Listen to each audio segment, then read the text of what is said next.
Greetings, Kate B, and hello, Bonsai Gem. Hello. Greetings to you.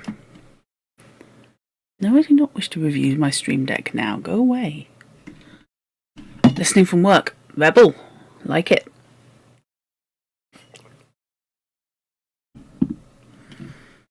Hello, Vila Katzen.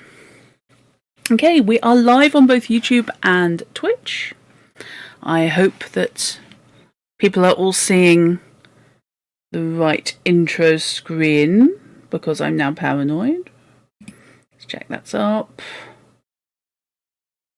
Right, okay. It's always fun when YouTube just refuses to acknowledge my existence for a little while and just go, I'll get to it. Right.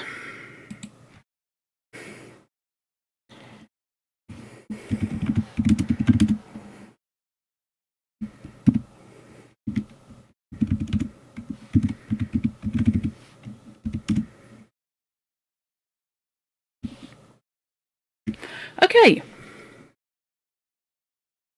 Here we go.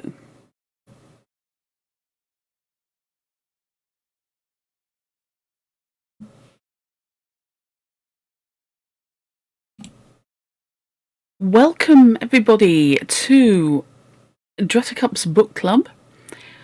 This is The Phoenix and the Carpet.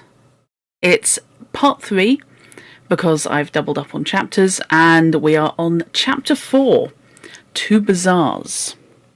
The story so far, our selection of children have set fire to, assaulted, kidnapped, abandoned, abused servants, attempted to poison the family by accident,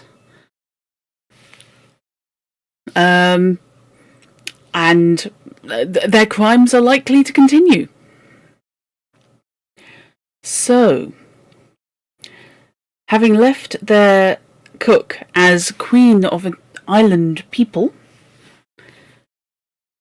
in a little bit of vaguely imperialistic nonsense, although they all seem quite happy with the situation, including her, because they're allowing her to be practical and she's teaching them how to cook as opposed to how to cook over an open fire. So there seems to be a certain skill exchange going on. Oh no, Hiram. I hope that can be resolved. Right. Okay, I've just realised something horrendous. Give me a sec. That needs to be 500, and that needs to be 300, roughly.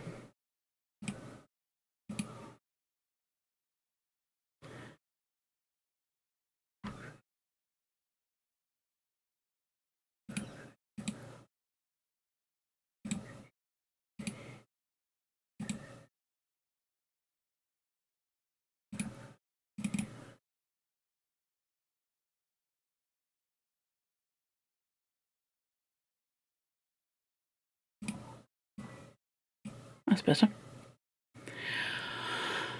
Okay, you would prefer to help teach cooking lessons rather than dealing with the arson children. Oh, wouldn't we all? I mean, these are kids who started by thinking that testing fireworks indoors was going to end well. Okay. Oh, good Lord, Hiram. Oh, yeah, I sincerely hope that can be sorted out. Right. So, they're down to one servant. I believe they're down to Edith, if I recall correctly. I hope they're going to be hiring a new cook, because otherwise poor old Edith is going to probably go the way of the cook and lose her marbles completely. But we're now moving on to Mother. We know Father is at work most of the time. The children are largely left to their own devices, and this includes babysitting the toddler-ish, because he was walking last week, Lamb,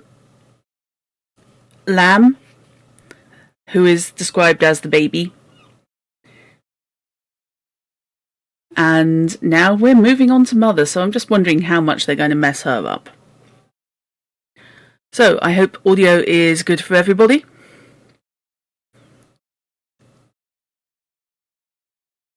So, Chapter 4, to Bazaars. Mother was really a great dear.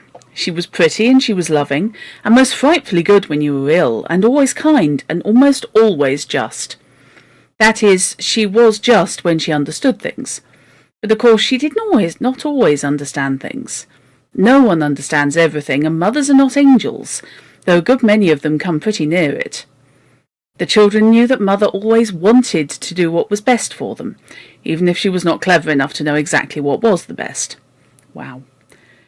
That was why all of them, but much more particularly Anthea, felt rather uncomfortable at keeping the great secret from her of the wishing carpet and the phoenix. And Anthea, whose inside mind was made so that she was able to be much more uncomfortable than the others, had decided that she must tell her mother the truth, however little likely it was that her mother would believe it. You wonder if Dad will get a chapter? I think quite possibly.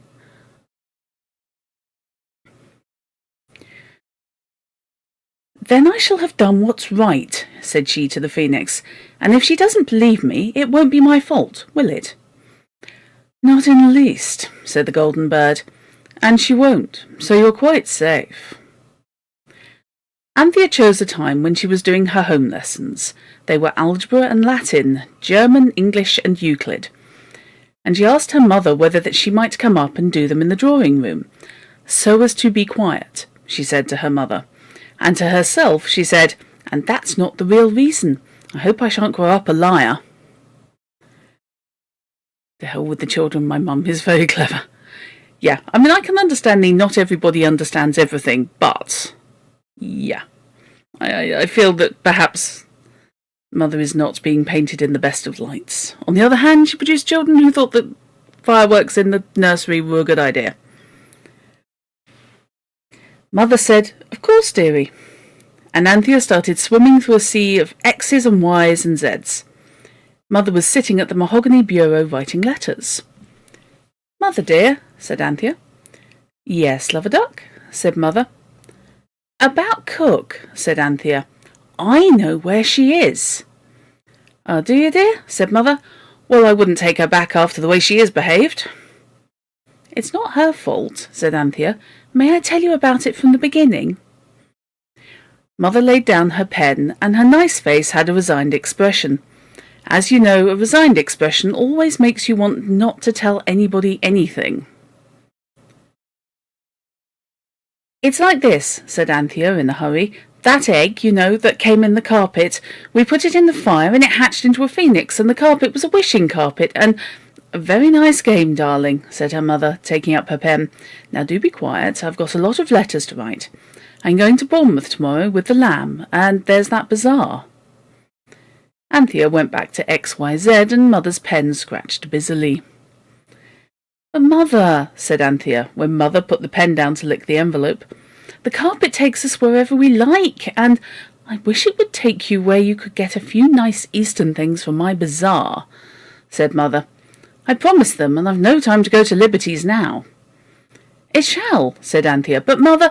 Well, dear, said Mother, a little impatiently, for she had taken up her pen again.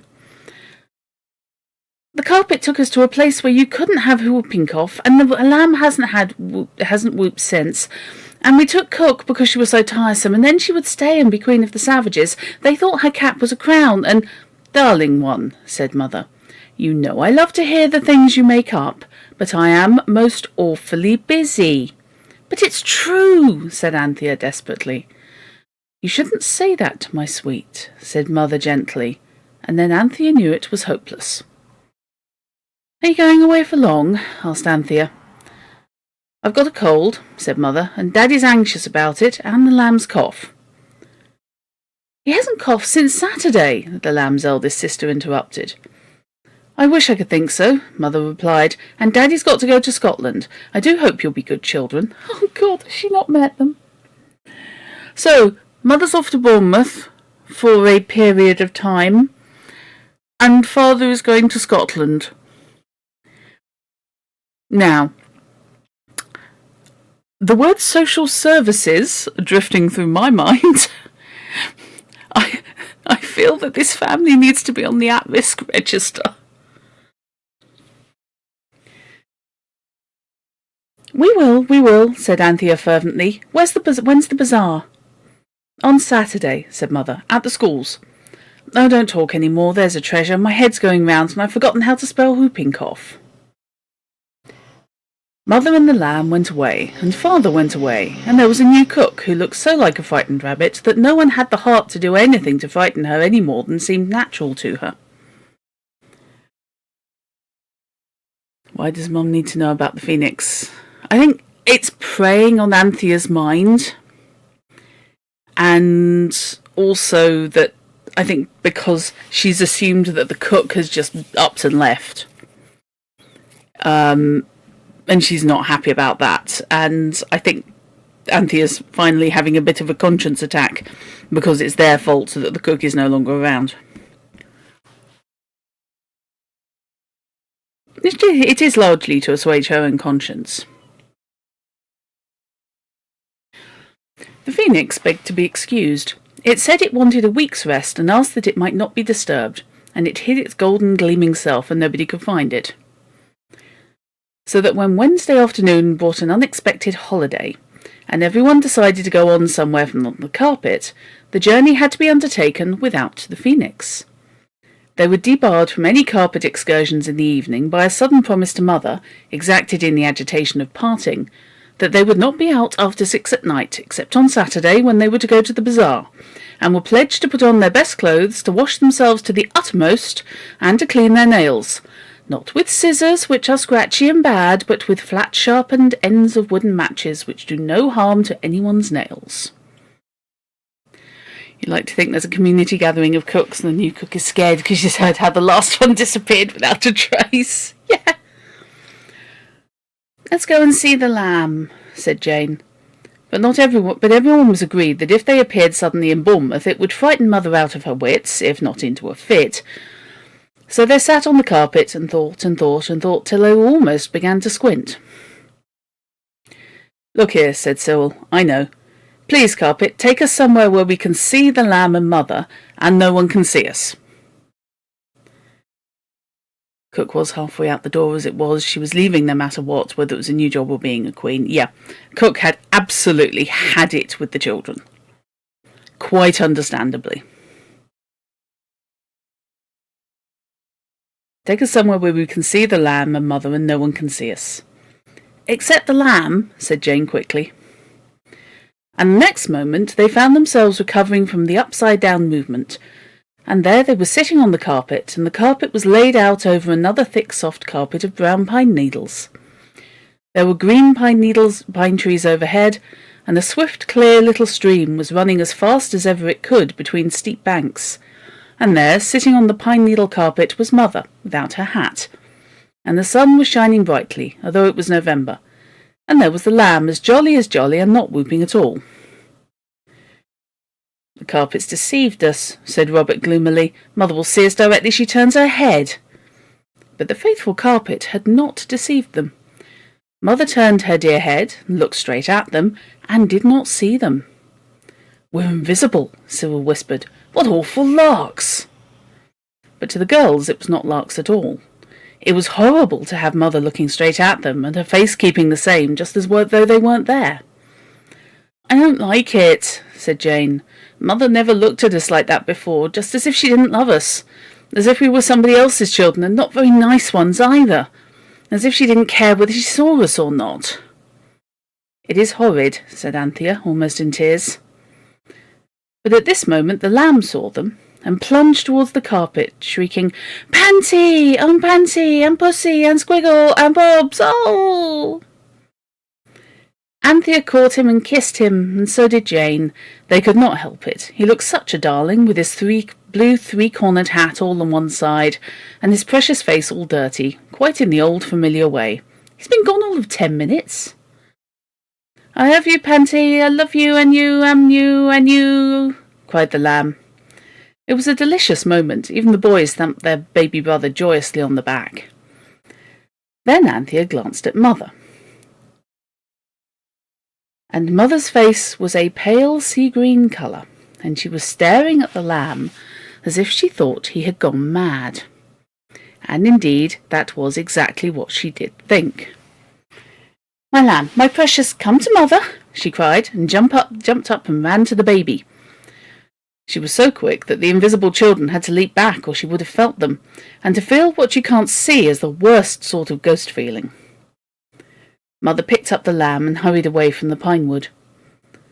"Let's go home," said Jane after a miserable silence.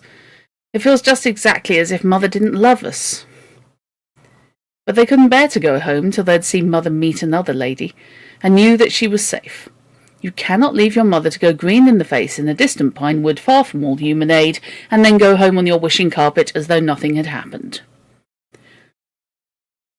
When Mother seemed safe, the children returned to the carpet and said, "Home," and home they went.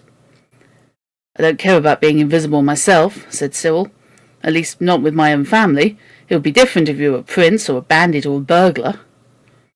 And now the thoughts of all four dwelt fondly on the dear greenish face of Mother.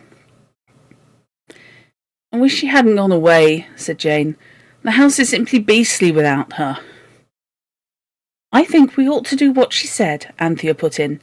"I saw something in a book the other day about the wishes of the departed being sacred." "That means when they've departed farther off," said Cyril. "India's coral or Greenland's icy, don't you know, not Bournemouth. Besides, we don't know what her wishes are. I love the misinterpretation of the departed. Cyril's so close to getting it. But not." "She said," Anthea was very much inclined to cry, "she said get Indian things for my bazaar. But I know she thought we couldn't, and it was only play." "Let's get them all the same," said Robert. "We'll go the first thing on Saturday morning." And on Saturday morning, the first thing, they went. There was no finding the phoenix, so they sat on the beautiful wishing carpet and said, "We want Indian things for Mother's bazaar. Will you please take us where people will give us heaps of Indian things?" I think they're pushing the issue there. The docile carpet swirled their senses away and restored them on the outskirts of a gleaming white Indian town. They knew it was Indian at once by the shape of the domes and the roofs, and besides, a man went by on an elephant and 2 English soldiers went along the road, talking like in Mr. Kipling's books. Cake? So after that, no one could have any doubt as to where they were. "Anthea, your mother's out of town, not dead yet. She's been out of town about, a couple of hours. These kids have weird attachment issues." On the other hand, their parents are prone to zooming off to other towns for extended periods of time and just leaving them in the care of whoever happens to be in charge in the house. I know they go to school, but come on. Where are we? They rolled up the carpet and Robert carried it, and they walked boldly. I think they're supposed to be boldly, rather than bodily, into the town. Mr. Kipling makes exceedingly good cake or death. Yes! It was very warm. Really? And once more they had to take off their London in November coats and carry them on their arms. The streets were narrow and strange, and the clothes of the people in the streets were stranger, and the talk of the people was strangest of all. "I can't understand a word," said Cyril. "How on earth are we to ask for things for our bazaar?" "And they're poor people, too," said Jane. "I'm sure there are. What we want is a Rajah or something." Robert was beginning to unroll the carpet, but the other stopped him, imploring him not to waste a wish. "We asked the carpet to take us where we could get Indian things for bazaars," said Anthea, "and it will." Her faith was justified. Just as she finished speaking, a very brown gentleman in a turban came up to them and bowed deeply. He spoke, and they thrilled to the sound of English words.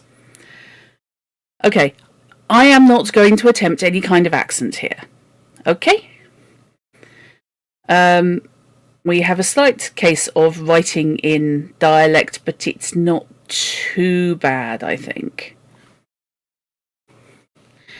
This is a time for Uncle Bertie the bachelor or Great Aunt Mildred who has 9 cats to come and stay with them. Exactly. The family, they don't seem to have a great many local relatives in London. We know that the grandmother is accessibly close for a day trip because Mother took the lamb there. But we don't really know about anyone else.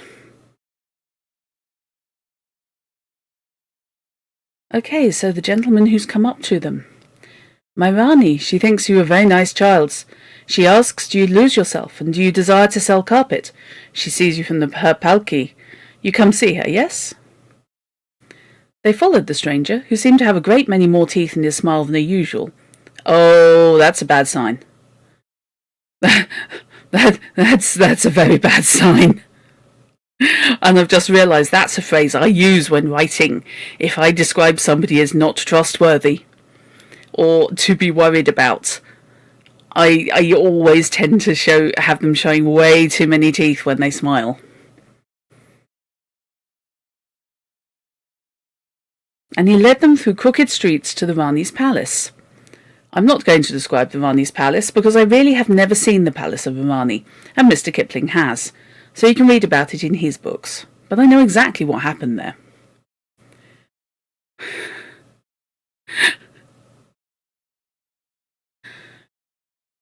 The old Rani sat on a low-cushioned seat, and there were a lot of other ladies with her, all in trousers and veils, and sparkling with tinsel and gold and jewels.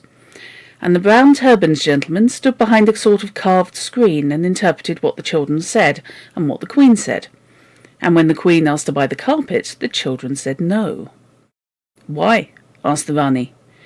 And Jane briefly said why, and the interpreter interpreted. The Queen spoke, and then the interpreter said, My mistress says it is a good story, and you tell it all through without thought of time. And they had to. It made a long story, especially as it all had to be told twice, once by Cyril and once by the interpreter. Cyril rather enjoyed himself. He warmed to his work and told the tale of the phoenix and the carpet and the lone tower and the queen cook, in language that grew insensibly more and more Arabian Nightsy.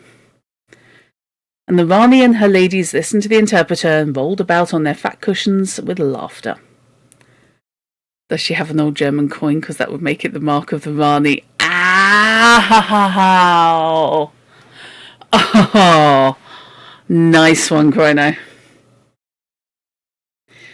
When the story was ended, she spoke, and the interpreter explained that she had said, Little one, thou art a heavens-born teller of tales, and she threw him a string of turquoises from round her neck. Oh, how lovely! Cried Jane and Anthea. Cyril bowed several times, and then cleared his throat, and said, Thank her very, very much, but I would much rather she gave me some of the cheap things in the bazaar.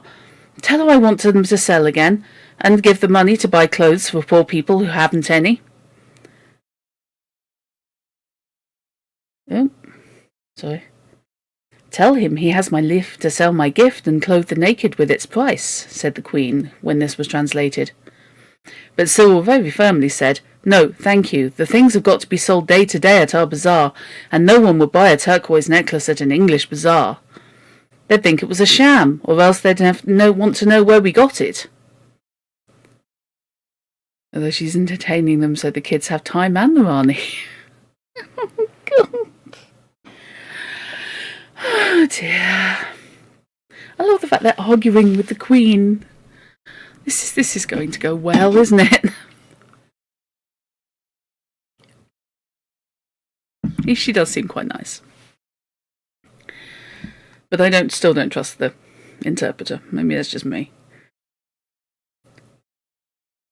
So the Queen sent out for pretty things, and her servants piled the carpet with them.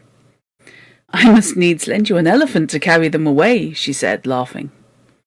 But Anthea said, If the Queen will lend us a comb and let us wash our hands and faces, she shall see a magic thing. We're in the carpet and all these brass trays and pots and carved things and stuffs, and things will just vanish away like smoke." The Queen clapped her hands at this idea and lent the children a sandalwood comb inlaid with ivory lotus flowers, and they washed their faces and hands in silver basins. And then Cyril made a very polite farewell speech, and quite suddenly he ended with the words, "And I wish we were at the bazaar at our schools." And of course they were. And the Queen and her ladies were left with their mouths open, gazing at the bare space on the inlaid marble floor where the carpet and the children had been. "That is magic, if ever magic was," said the Queen, delighted with the incident, which indeed has given the ladies of that court something to talk about on wet days ever since.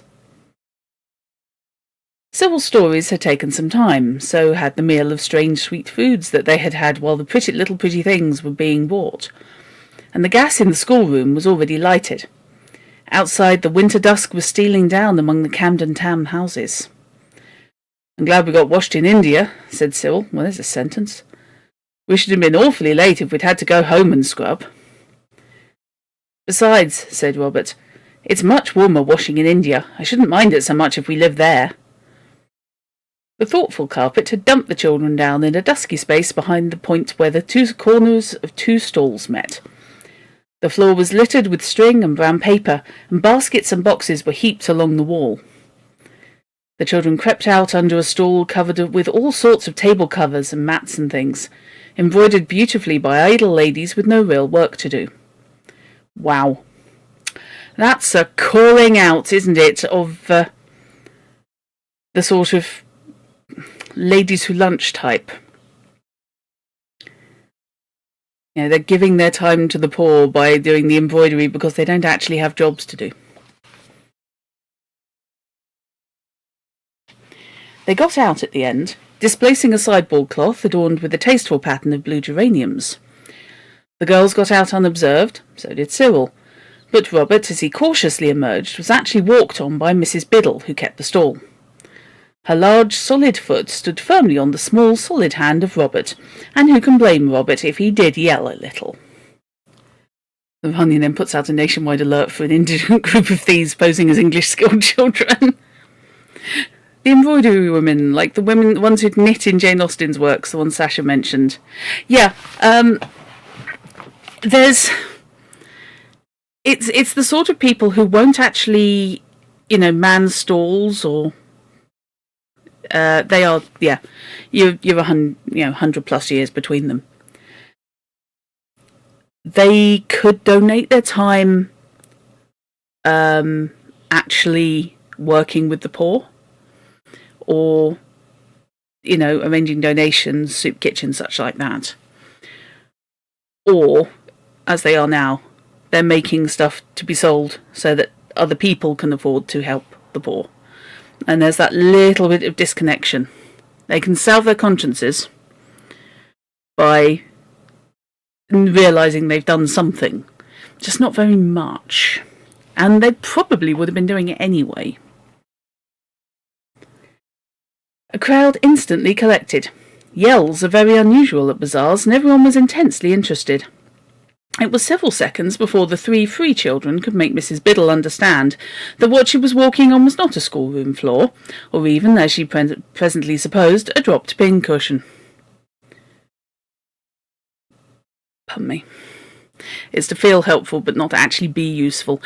It is useful because they are selling the stuff, but it's not as useful as they presumably are portraying it, shall we say. It's the sort of thing you can feel all virtuous about doing. Hey, Molly.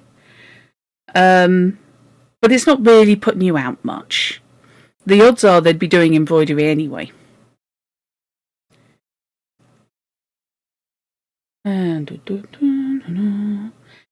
Knitting, given that it's coming up to winter, knitting things like hats and gloves and scarves for the impoverished and homeless would probably be more useful and benefit them directly. Yeah, exactly, Hiram. They're making stuff to sell, but they could be making stuff just to give out.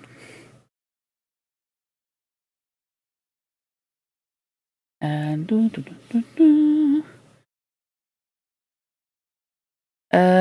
what she was walking on was not a schoolroom floor, or even, as she presently supposed, a dropped pincushion, but the living hand of a suffering child. When she became aware that she really had hurt him, she grew very angry indeed. When people have hurt other people by accident, the one who does the hurting is always much the angriest. I wonder why. "I'm very sorry, I'm sure," said Mrs. Biddle, but she spoke more in anger than in sorrow. "Come out. Whatever do you mean by creeping out about under stalls, like earwigs?" "We were looking at the things in the corner." "Such nasty prying ways," said Mrs. Biddle, "will never make you successful in life. There's nothing there but packing and dust." "Oh, isn't there?" said Jane. "That's all you know." "Little girl, don't be rude," said Mrs. Biddle, flushing violet. "She doesn't mean to be, but there are some nice things there all the same," said Cyril, who suddenly felt how impossible it was to inform the listening crowd that all the treasures piled on the carpet were Mother's contributions to the bazaar. No one would believe it, and if they did and wrote to thank Mother, she would think, well, goodness only knew what she would think. The other children felt the same. These kids are the kings and queens of not thinking stuff through. "I should like to see them," said a very nice lady whose friends had disappointed her, and who hoped that there might be belated contributions to her poorly furnished stall. She looked inquiringly at Robert, who said, "With pleasure, don't mention it," and dived back under Mrs. Biddle's stall. "I wonder you encourage such behaviour," said Mrs. Biddle. "I always speak my mind, as you know, Mrs. Peasmarsh, and I must say I'm very surprised." She turned to the crowd. "There's no entertainment here," she said sternly.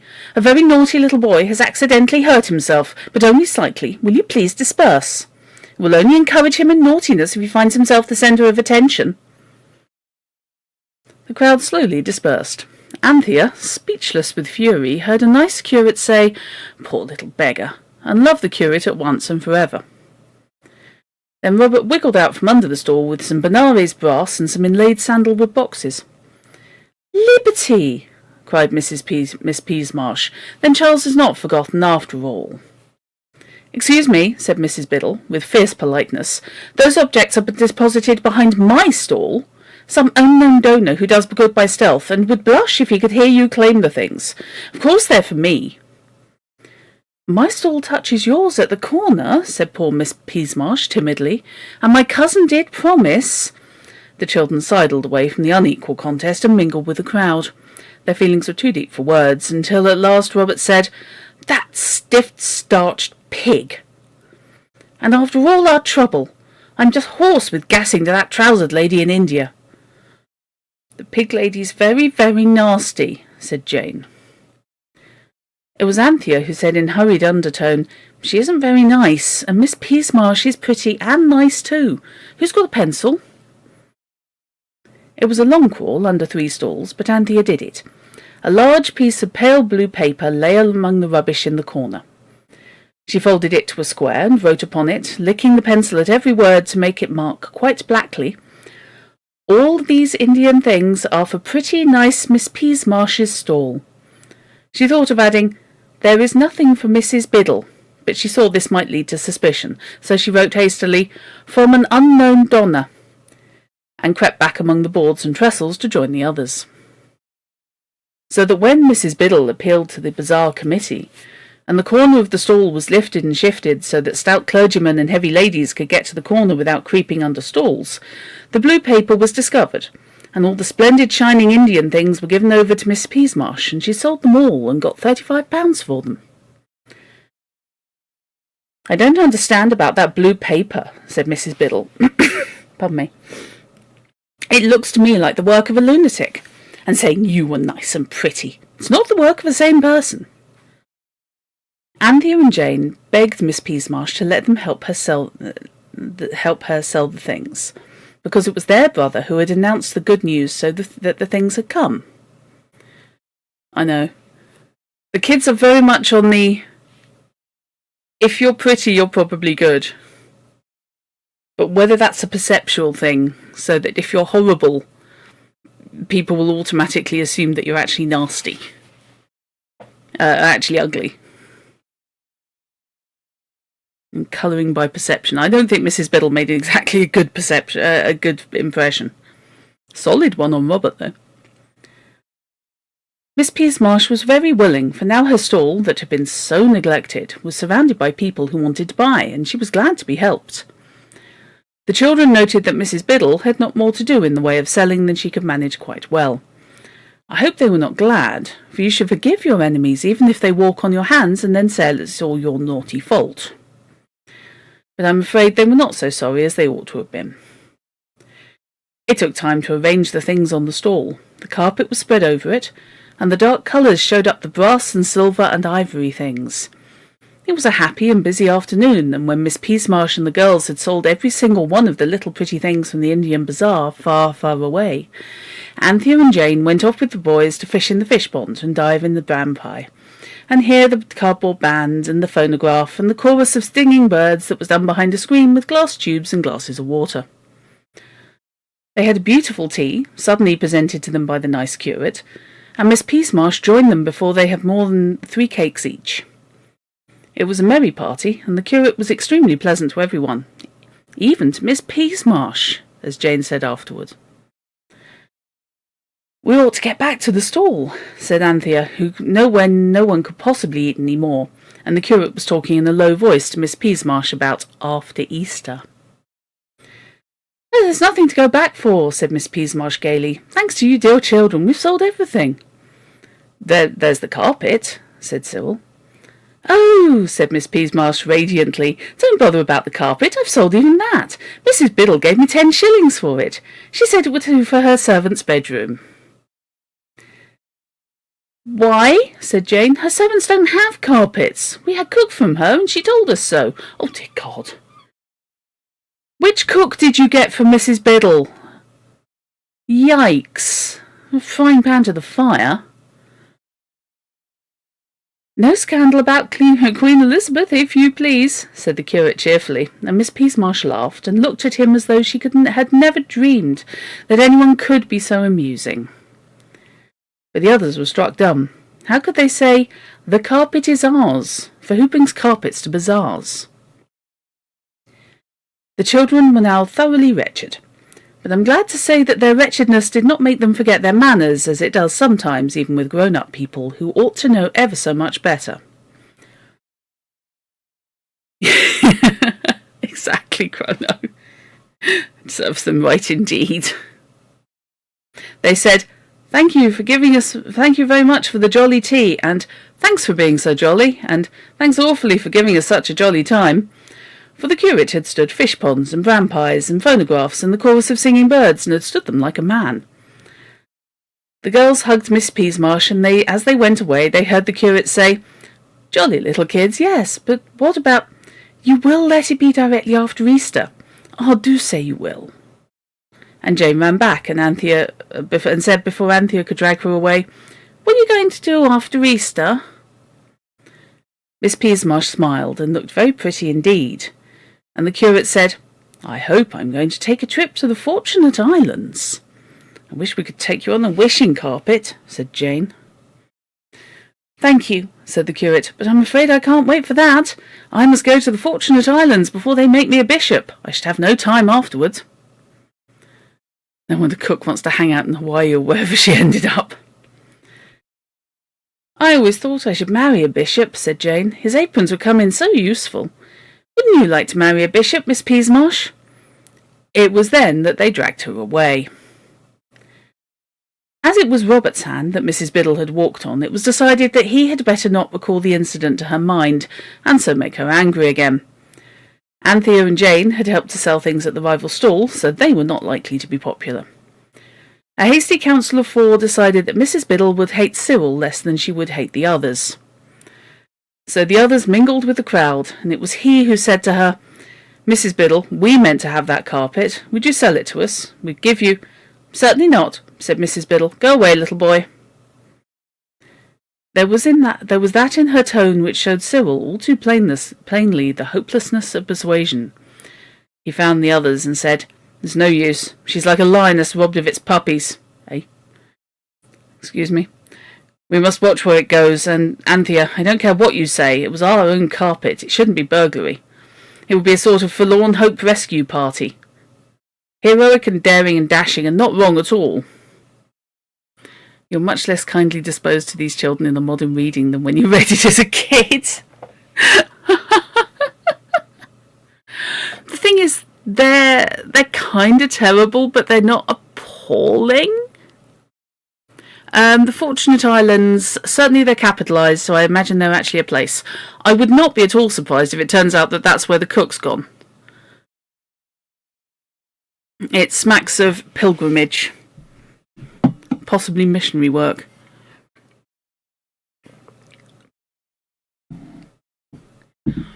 Yeah, the kids are, they're awful, but their hearts are essentially in the right place.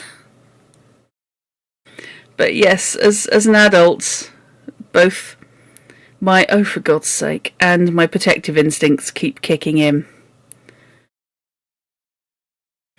And oh, fair enough, Molly. Semi-legendary islands supposed to be in the middle of the Atlantic. I think they're making the sort of mistakes that children would make. So things that seem like common sense. That was it, Chrono. I knew I'd heard them somewhere. Greek myth.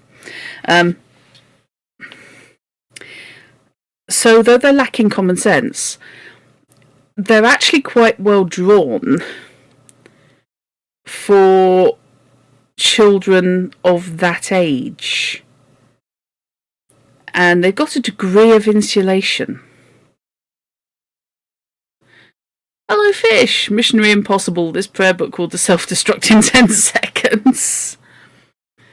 Atlantis, but less moist for the Fortunate Islands. Yeah, okay. Fair enough. You kind of want to run an RPG scenario with that name. I like that. Okay, hang on. I'm just a bit worried about her being like a lioness robbed of its puppies. Okay. The children still wandered among the gay crowd, but there was no pleasure there for them any more. The chorus of singing birds sounded just like glass tubes being blown through water, and the phonograph simply made a horrid noise so that you could hardly hear yourself speak. And the people were buying things they couldn't possibly want, and it all seemed very stupid. And Mrs. Biddle had bought the wishing carpet for 10 shillings. And the whole of life was sad and grey and dusty and smelt of slight gas escapes and hot people and cake and crumbs, and all the children were very tired indeed. Missionary Impossible does have other interpretations, of course, which might violate terms of service. No, they've already been to India. They found a corner within sight of the carpet, and there they waited miserably till it was far beyond their proper bedtime. And when it was 10, the people who had bought things went away, but the people who had been selling stayed to count up their money. I understand, Molly. If someone was going to, may as well be you. It worked very well as an title for adventure or certain Torg-cosms at the very least. Actually, yeah, fish. Torg I can seriously see. Missionary Impossible working. "And to jaw about it," said Robert. "I'll never go to another bazaar as long as I ever live. My hand's swollen as big as a pudding. I expect the nails in her horrible boots were poisoned." Just then, someone who seemed to have a right to interfere said, "Everything's over now, you'd better go home." So they went. And then they waited on the pavement under the gas lamp, where ragged children had been standing all the evening to listen to the band, and their feet slipped about in the greasy mud until Mrs. Biddle came out and was driven away in a cab with the many things that she hadn't sold, and the few things she had bought, among others the carpet. The other stall holders left their things at the school till Monday morning, but Mrs. Biddle was afraid someone would steal some of them, so she took them in a cab. You've been fighting with a frame maker all day, with it crashing about every 3 to 5 minutes, so your brain's a wee bit frazzled. Oh, ouch. And yes, Missionary Impossible would work for the cyber papacy. Would a new cyber pope be needed when the old one blue screens? That works. The children, now too desperate to care for mud or appearances, hung on behind the cab till it reached Mrs. Biddle's house. So they've actually hoiked onto the back of the cab. This is safe. When she and the carpet had gone in and the door was shut, Anthea said, "Don't let's burgle. Do daring and dashing rescue acts till they've given her a chance. Let's ring and ask to see her." The others hated to do this, but at last they agreed on condition that Anthea would not make any silly fuss about the burglary afterward, if it really had to come to that. So they knocked and rang, and a scared-looking parlour-maid opened the front door. Oh, hang on. If her parlour-maid's scared, do we think that's the new cook who came from Mrs. Biddle? The one who walks around looking like she's terrified? While they were asking for Mrs. Biddle, they saw her. She was in the dining room, and she had already pushed back the table and spread out the carpet to see how it looked on the floor. "I knew she didn't want it for her servant's bedroom," Jane muttered. Anthea walked straight past the uncomfortable parlour-maid, and the others followed her. Mrs. Biddle had her back to them, and was smoothing down the carpet with the same boot that had trampled on the hand of Robert. So that they were all in the room, and Cyril, with great presence of mind, had shut the room door before she saw them. "Who is it, Jane?" she asked in a sour voice, and then, turning suddenly, she saw who it was. Once more her face grew violet, a deep, dark violet. God, at this rate they're going to give her a bloody stroke. Horse-drawn cab, yeah. Yep. 1904, it will be a horse-drawn cab. It's so bloody dangerous. "You wicked daring little things," she cried. "How dare you come here, at this time of night too? Be off or I'll send for the police." "Don't be angry," said Anthea soothingly. "We only wanted to ask you to let us have the carpet. We have quite 12 shillings between us, and—" "How dare you!" cried Mrs. Biddle, and her voice shook with angriness. "You do look horrid," said Jane suddenly. Jane, well done. Cyril brought out his cosh and started tapping it menacingly against his palm. "This is a home invasion, shut up or we'll pistol whip you." So we're adding burglary to the... we're actually robbing... robbery. Then robbery with menaces to their list of crimes.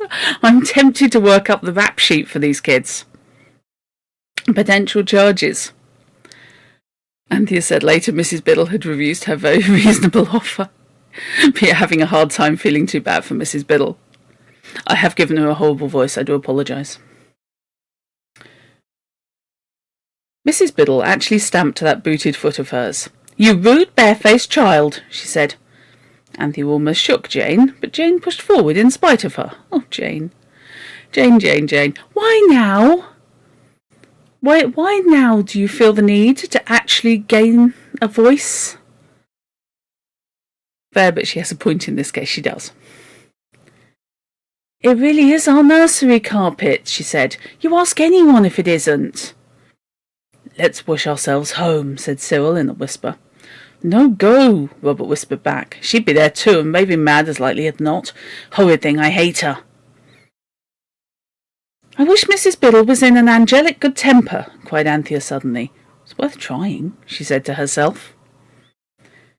Mrs. Biddle's face grew from purple to violet, and from that violet to mauve, and from mauve to pink. Then she smiled quite a jolly smile. "Why, so I am," she said. "What a funny idea. Why shouldn't I be in a good temper, my dears?" Once more the carpet had done its work, and not on Mrs. Biddle alone. The children felt suddenly good and happy. "You're a jolly good sort," said Cyril. "I see that now. I'm sorry we vexed you at the bazaar today." "Not another word," said the changed Mrs. Biddle. "Of course you shall have the carpet, my dears, if you've taken such a fancy to it. No, I won't have more than the 10 shillings I paid." "It does seem hard to ask you for it after you bought it at the bazaar," said Anthea, "but it really is our nursery carpet. It got to the bazaar by mistake with some other things." Did it really now? How vexing, said Mrs. Biddle kindly. Well, my dears, I can very well give the extra 10 shillings, so you take your carpet and we'll say no more about it. Have a piece of cake before you go. I'm so sorry I stepped on your hand, my boy. Is it all right now?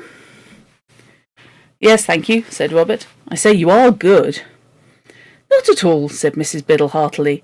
I'm delighted to be able to give any little pleasure to you dear children. And she helped them roll up the carpet, and the boys carried it away between them. You are a dear, said Anthea, and she and Mrs. Biddle kissed each other heartily. Well, said Cyril as they went along the street. Yes, said Robert, and the odd part is that you feel as if it were real, her being so jolly, I mean, and not only the carpet making her nice. Perhaps it is real, said Anthea, only it was covered up with crossness and tiredness and things, and the carpet took them away. I hope it'll keep them away, said Jane. She isn't ugly at all when she laughs. The carpet has done many wonders in its day, but the case of Mrs. Biddle is, I think, the most wonderful. From that day she is never anything like so disagreeable as she was before, and she sent a lovely silver tea set and a kind letter to Miss Peasmarsh when the pretty lady married the nice curate. Just after Easter it was, and they went to Italy for their honeymoon. We're going to need a charge sheet for the parents. Yes. Add mystical coercion and mind control to the charge sheet. Yep, that was their third wish, so they're walking home. Right. Okay, where are we time-wise? Right, that actually is about right, I think. What? Mystical mind control. Really not sure about this. They've done a permanent personality change on Miss Biddle. The problem with the wish, they didn't put a time limit on it. The wishing carpet is worryingly powerful.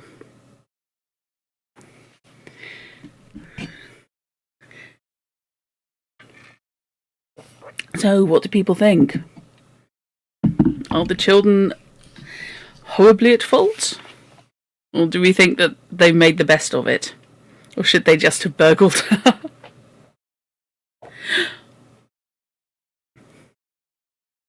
Right. So, I will call that there. Next week, Chapter 5, The Temple. There are all sorts of things that could be. The children are menaces, but endearing when they're not being imperialist racists of the time. Yeah. They're better than expected, but you didn't expect a lot. They didn't actually attack the poor woman. And she did end up with at least, most of her marbles intact. Although she does permanently appear to have been effectively on the happy pills. And are we really shocked that Miss Peasmarsh ended up marrying the curate? They're children, but with way more privilege than, say, Jennings. They don't exactly face proper consequences for their actions. It's a combination of privilege, but it's also the privilege of abandonment. They go to school, so we know they don't get their own way at school. And their parents are very absent. So there is a limit to who could rein them in or redirect them. Their mother is clearly busy. It is kindly neglect. Yeah, I don't think it's. I don't think it's malicious in any way, shape, or form. But the family's clearly not particularly well off. Though they're middle class, not upper class. I think. The kids go to school rather than having a governess or tutor, and they were arguing the price over the carpet. The replacement carpet for their nursery was from a second-hand shop locally. It wasn't something bought new. They really should have a governess. Absolutely. They are too young. They are too young to be left alone completely unsupervised, and they are largely left to it. The babysitting duties are assigned to Cyril and Anthea. And I think Cyril's at most 15. Now, yes, I was looking after my sister from like 12, 13, whenever it's legal. But I was only for a few hours a day, at most. You know, they wouldn't have dreamt of leaving me unsupervised for, days on end. They have been left slightly feral, yeah. Their attitudes are from books.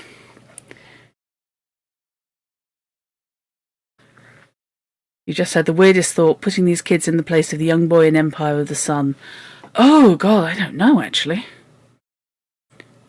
They're more proactive. I think he was more sheltered, to be honest. I think it was a bigger deal for him because he was quite sheltered. They might well do better because they've largely been left to themselves. But I think they'd have a harder time with punishments. You ran free on college campus from ages 8 to 11, but that was after school and on weekends, and you lived on campus. Ah. So, yeah, I don't think they're terrible for the time. I do think that it shows that they don't have this level of supervision and control that a more upper-class family would, because an upper-class family would have a governess for them, or tutor, probably a governess. They're too old really for nannies. And a more working-class family, they would probably already, the older ones would probably already be working. It's because they're in the middle and they don't quite have the resources of the family. They're not quite rich enough. They rent their house, they don't own it. They've only got the 2 servants who seem to do all the jobs. And mother is the one looking after the lamb.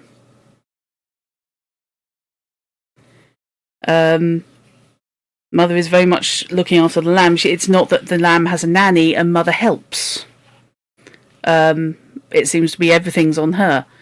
So, for mother being uninvolved with the older children kind of makes more sense because she's basically got a 2 or 3-year-old. And that's a handful in and of itself, let alone the other 4.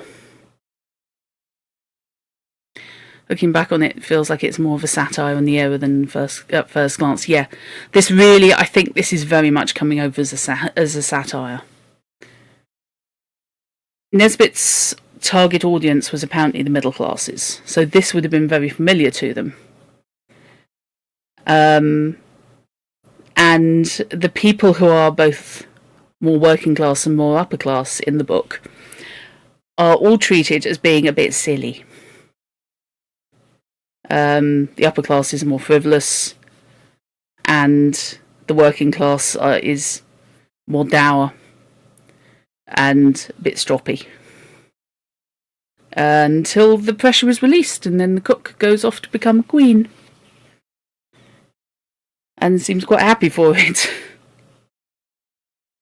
So yeah, it is definitely a more lemony satire than when you're presented with it as a kid, I think. And the adaptations tend to just be very nice. I don't think they're quite as biting as they could be. I do worry that they were just going, right, we're going to burgle the place, with absolute confidence that they were going to be able to. What exactly were your plans when you just walked straight in past the maid?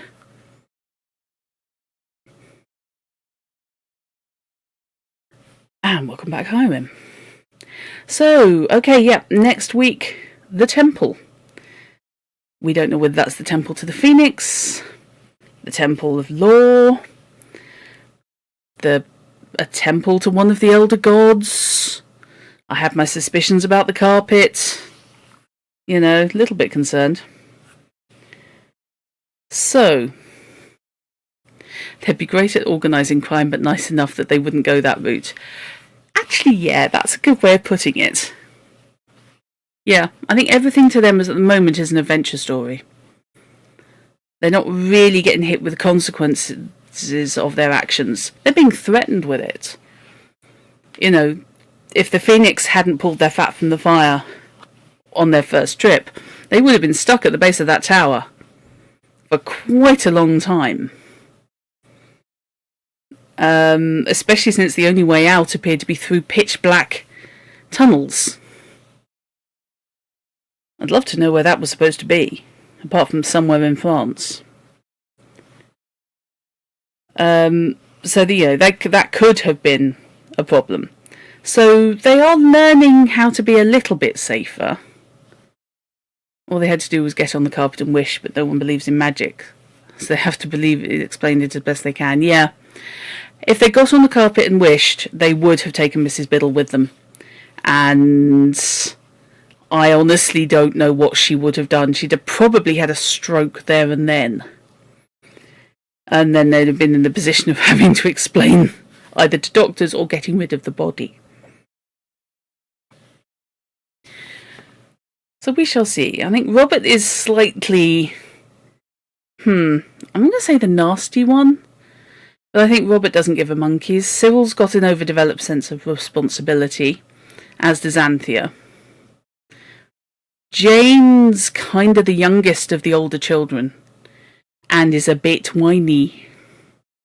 And I do apologise for giving her a little bit of a whine. And the lamb, bless his little cottons, hopefully will grow up. I don't know that that's a given, though. On the other hand, the parents have managed to get 5 children to survive, and that's actually kind of impressive in the era. And they don't seem to have lost anyone. Not for want of trying, but, you know. The lamb is an actual human child. The lamb is the nickname for a toddler. Cyril's nickname is Squirrel. Anthea is Panda. No, Anthea's Panther. Jane's Panda. I can't remember what Robert's is. And then you've got the lamb, who, as I said, is a toddler. Bob's, that was it. So what happened, Mrs. Biddle? These children came inside, stood on my carpet and wished, and then they vanished. Cobb. You found a gem, Mrs. Biddle? Yeah. Your best bet at that point is just to hope that she faints, and then you can convince her it was all a dream. You've been wondering why you've been meandering around with a baby sheep, but you've put little past these children. Yeah, the lamb is a toddler. He's not a babe in arms, because he was walking, if unsteadily, on the island around on the beach, and he can talk a bit, but he's not making a huge amount of sense. But he's past baby babble. I just love that he wears. I just absolutely adore that he wears a tricorn hat and a little coachman's coat. He's basically being dressed up to go out. And he wears the little 3-cornered hat, and it just strikes me as so adorable. There's a continuation novel from 2014 called 5 Children on the Western Front. Oh dear God. Oh, that could go either way. There is a sequel, because this is part 2 of the trilogy.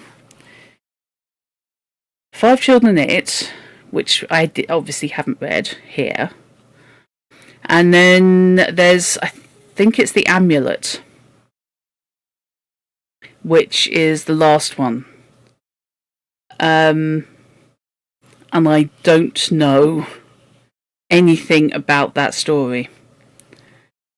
And I'm kinda torn between reading it for you guys or just drawing a veil over it.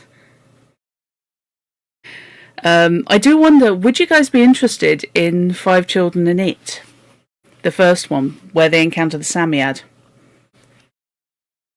So you can see them in their younger days when they are basically abandoned at a relative's stately home. I know it's going back and sort of doing things else about face and out of order, but having realised now how much of how satirical this book is, I'm now rethinking 5 Children and It a little bit. And I think it might be worth it. Okay. So I'll tell you what, yeah, we'll pencil that in for after finishing this. Oh, cool. Good tea is tea. Or tea is good tea. Right, okay, I'm going to end that there. So thank you very much indeed, and for the benefit of the tape, as 'twere, and YouTube viewers, if you'd like to support the stream, you can do so on ko-fi.com/Druttercup. She suddenly realises how dark it's got in here. Hey Google, turn the bedroom light on. Thank you.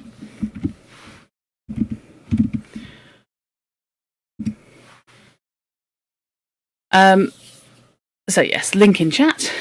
Thank you very much. And that's okay.